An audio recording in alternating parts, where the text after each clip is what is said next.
Hi everyone, my name is Kristen. Welcome back to Generation Acres Farm. I'm so excited to have you in the kitchen again today. We are going to be making some delicious homemade bread. With the way grocery prices and things have increased over the last several years, I have discovered that I can make our bread at home for way less than you can buy it in the grocery store, and it's actually a much healthier version of it. So today I'm going to be sharing with you how to do that. I'm actually not even going to use a mixer or a bread machine. I'm just going to show you how to do it with your hands so you don't have to buy any extra equipment for the bread making process. I am going to grind my wheat fresh today, which I do have a video about on this channel as well as a blog post. So I will link those things in the description box down below if you want to learn more about why I do this extra step to grind the wheat fresh. And you might be saying, well, I'm trying to do this on a budget. The grain mill does cost and it is a bit of an investment, but if this is something that you're going to be doing with your family long term, it pays for itself. So for this particular recipe, I calculated it out and it is $1.50 per loaf. And so that is really a lot less than you would spend in the grocery store, even on just a really inexpensive loaf of bread, at least in my area.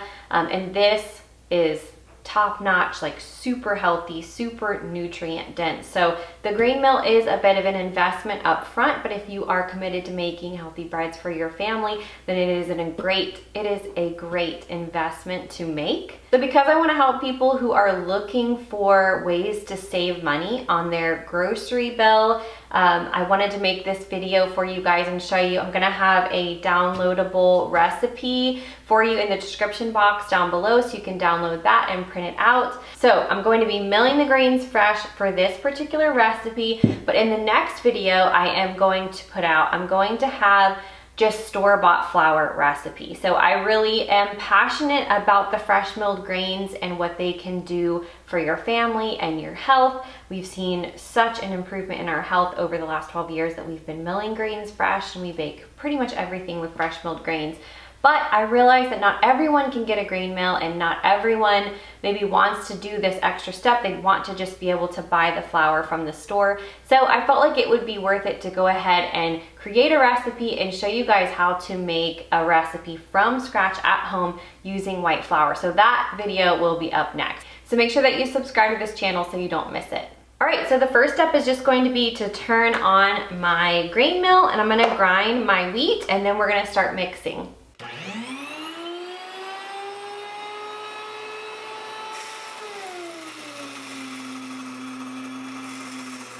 All right, I just finished grinding the wheat berries and turning that into the flour that we're going to use to make our bread. I did want to let you know that I do teach a freshly milled bread workshop. So if this is something that interests you and you want to buy whole wheat berries in bulk to get the best price and have a grain mill at home to make the healthiest breads that you can make, I do teach a workshop all about that. It walks you through all the steps from start to finish.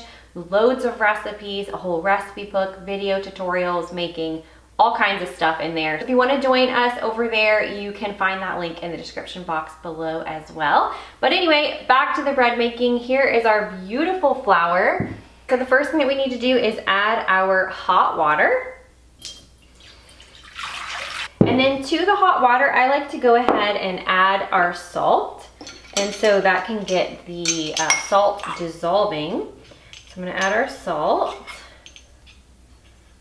Next, I'm gonna add our olive oil and honey. So I have both of those here in this 1 measuring cup. All right, so that's in there. I'm gonna give it a little stir just to get everything combined. That hot water is going to start kind of melting the salt as well as the honey a little bit. All right, once everything is nice and mixed in, I'm gonna start adding a little bit of the flour. So I'm gonna do about half of the flour, then we're gonna add our yeast and our egg, and then we're gonna add the other half of the flour. All right, about 2 cups, and then we're gonna get this mixed. One of my favorite tools for mixing bread dough by hand without a mixer is this dough whisk here. So it just helps break up the clumps of flour and get everything mixed in. So it's gonna be quite watery at this point, and that is what we are looking for. And then I'm gonna add my egg in at this point. Okay, get that all mixed in. And now we're gonna add our yeast. I keep my yeast in the refrigerator in this container so it stays nice and active. I also buy the yeast in bulk, so it's a lot cheaper that way. All right, let's do 2 more cups of flour.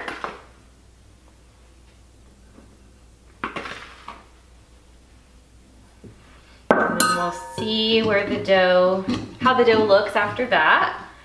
We are looking for a sticky dough, but we want it to be kind of clumping together and easily coming away from the sides of the bowl. So I'll show you what that looks like when we get there. I can already tell I'm going to need more flour at this point. So I'm gonna add 1 more cup.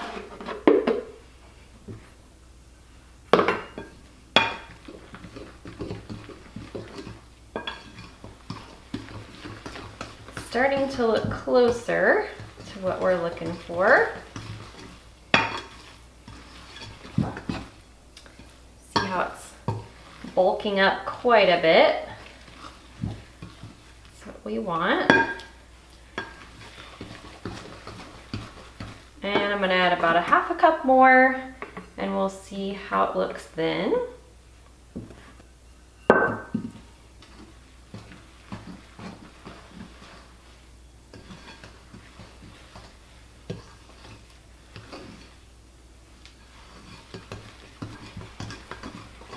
There we go. You want it to be pretty difficult to mix at this point. It's gonna hurt your arm a little bit. So if you do have a KitchenAid mixer or something similar, this is a great, you can use this recipe in your mixer and it would be great.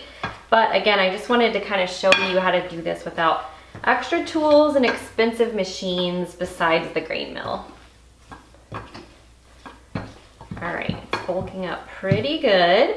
So what I'm gonna do next is we need to move into our kneading. And so I'm gonna put down a little, you could do this on like a clean counter or a clean table. I'm gonna put down a little mat that I like to use.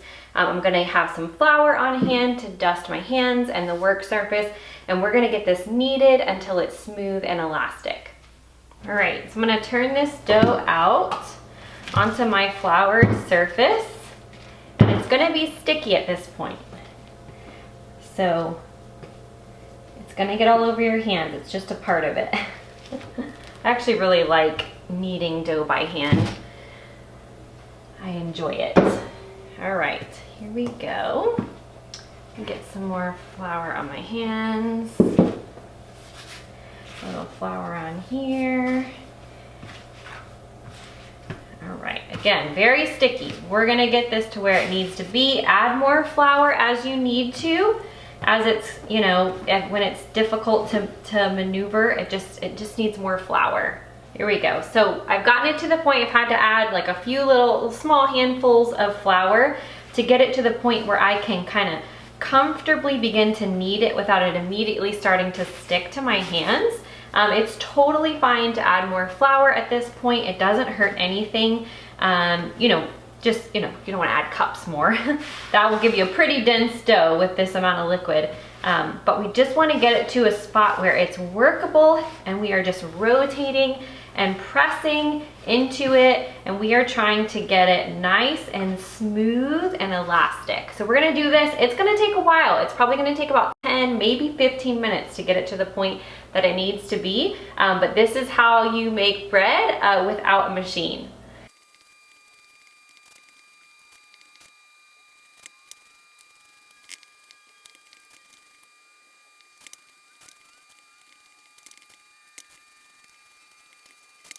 So as you go, you're gonna notice it's going to get just easier and easier to work with. And I just like to keep my little pile of flour here and keep moving it over as I need to encourage it to not be sticky. And then you'll notice the dough will kind of take up all the flour, and then you can just slide a little bit over. just like that. So we're getting close at this point to where it needs to be to go into its first rise. And so one of the ways to gauge whether it's ready to start the rising process and if the kneading is done is called the window pane test. And if you don't know what that is where you take a bit of the dough and you try to stretch it and see if you can see through it without the dough easily breaking. So I don't know if you can see that on video. Maybe I'll try to get a clip of it. But this is to that point. So I'm able to stretch the dough a bit and I can see light coming through it and it didn't break on me. So that's called the window pane test. And if you can do that, then that would be considered a positive window pane test. And that means that it is ready to move into its first rise. Now, when you're working with whole grain, particularly freshly milled whole grain where all of the bran and germ from the wheat berry is in the dough, the window pane test is going to be a lot more difficult to achieve. So if you are using all white flour, like all-purpose flour, then you'll be able to stretch the dough a lot farther without it tearing and of course see the light through it. But because of the bran and germ that's in our whole grain bread here, it is a lot harder to achieve that. It takes a little bit longer, and again, you won't be able to stretch it as far, but that's okay. Once you can do that, it is time to go ahead and put it back in the bowl. I like to just use the bowl that I mixed it up in just to save on dishes. And some people put olive oil and different things in the bottom of the bowl. I don't do any of that. I just take the dough and just plop it right in there. And then my favorite way to proof dough is in a slightly warmed oven. So I have my oven preheating to 150 degrees. And what I'll do is I'll take this over to the oven, turn my oven off, and I will put this in here and allow it to proof or rise until it is double in size. So once it is doubled in size, we'll bring the dough back over, shape them into the loaves, stick them in their pans. I just like to use these stainless steel pans. I'll have links for everything down below, of course. And then we'll get them going for their second rise, and then we will bake them. All right, here is our whole wheat dough. So it has doubled in size. It actually rose higher than this and it started to fall when I walked it over here. But we are ready to shape these into the loaves. So I'm gonna use a little bit of avocado oil and just sprinkle it down into the bread pan. And then I'm gonna use a paper towel just to spread it all around. This will help the bread not to stick to the pans. All right, you can use a little bit of flour if you need to on your work surface here.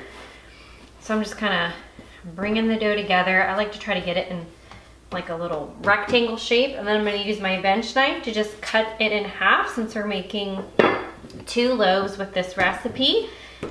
And so we're going to just start shaping it. So the idea here is that we're trying to get it to be, you know, in the shape of this loaf pan here, and we want one side to be really pretty and flat. So for me, that side's going to be the side that's facing my table. So I'm just gonna tuck the sides in, and then I'm gonna roll, and we're gonna keep that side that's facing the table nice and flat. We're just gonna keep tucking and folding until we like the way it's shaped, and we wanna kind of seal up these ends here. That will help us get a nice pretty loaf in the end. And mainly you just want to, like I said, keep this shape and then keep one side of it nice and flat. And then with the seam side down, we're gonna take it and just place it right into our pan, just like that.